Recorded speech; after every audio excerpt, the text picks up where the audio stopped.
l'école d'interprétation de la Bible en ligne Shakar Academia présente. Extraction numéro 26, le Notre Père. Ligne éditoriale, Scriptura Scripturam Interpretatur, qui signifie l'écriture s'interprète par elle-même. Verset de base. Matthieu chapitre 6 verset 10. Que ton règne vienne, que ta volonté soit faite sur la terre comme au ciel. Bible Louis II.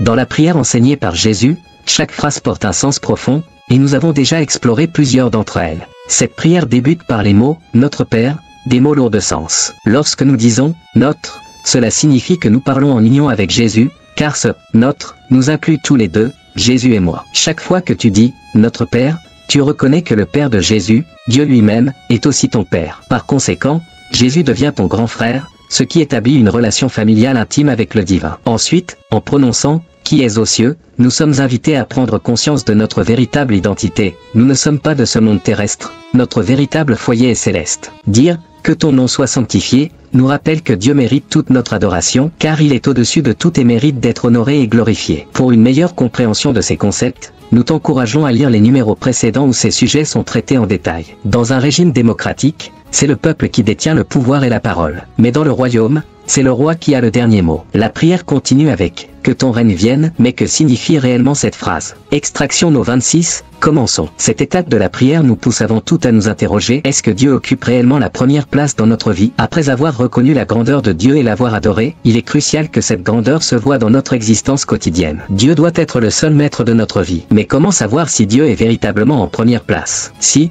face à une situation difficile, la douleur que tu ressens ou le fait que Dieu ne réponde pas à tes attentes te pousse à arrêter de prier, alors il est possible que Dieu ne soit pas encore pleinement Seigneur de ta vie. Lorsque nous disons « Que ton règne vienne », nous reconnaissons la souveraineté de Dieu sur nos vies. 4 vérités essentielles émergent de cette phrase. 1. Dieu est notre roi qui règne. 2. Dieu possède un royaume sur lequel il règne. 3. Le royaume de Dieu n'est pas encore pleinement manifesté. 4. Le royaume de Dieu peut se réaliser ici et maintenant. Dieu, en tant que roi, détermine les règles de son royaume, aussi bien dans le ciel que sur la terre. Il juge ceux qui violent ses lois, récompense ceux qui les respectent, et administre l'ensemble de son royaume. Il est souverain, suzerain, empereur, maréchal, et bien plus encore, surpassant tous les titres que nous pouvons imaginer. Ainsi, lorsque nous prions, que ton règne vienne, c'est une invitation à Dieu de régner dans nos cœurs selon ses principes divins, et non selon nos propres désirs. Tout ce qui vient de nous doit être abandonné, afin que nous puissions adopter tout ce qui vient de Dieu. Dans une perspective personnelle, nous devons nous voir comme des sujets, et Dieu comme notre roi. Par cette prière,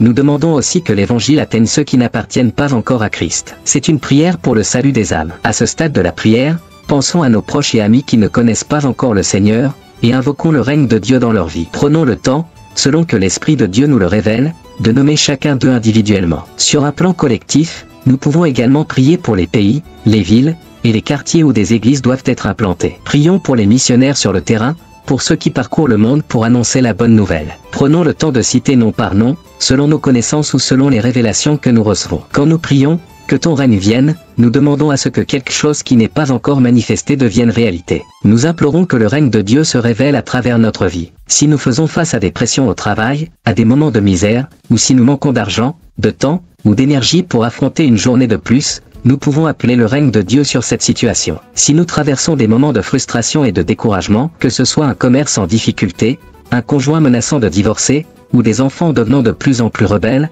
nous pouvons invoquer le règne de Dieu. Si tu ressens le besoin d'aimer davantage Dieu, tu peux aussi appeler son règne dans ton cœur. En demandant le règne de Dieu, nous exprimons notre amour pour le royaume à venir. La dernière prière de la Bible résonne avec cette phrase du « Notre Père, viens, Seigneur Jésus ». Apocalypse 22, verset 20. Prions ensemble, que ton règne vienne.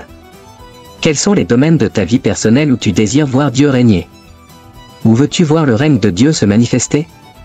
Commence à les citer un par un et appelle le règne de Dieu sur chacun. Nous continuerons cette réflexion dans la suite de Extraction 27, le Notre Père, Matthieu chapitre 6. Vous pouvez visiter nos pages sur les réseaux sociaux pour avoir plus de numéros. Écrivez-nous à l'adresse www.shakaracademia.com pour prendre une inscription de formation, et laisser un témoignage. Que Dieu vous bénisse.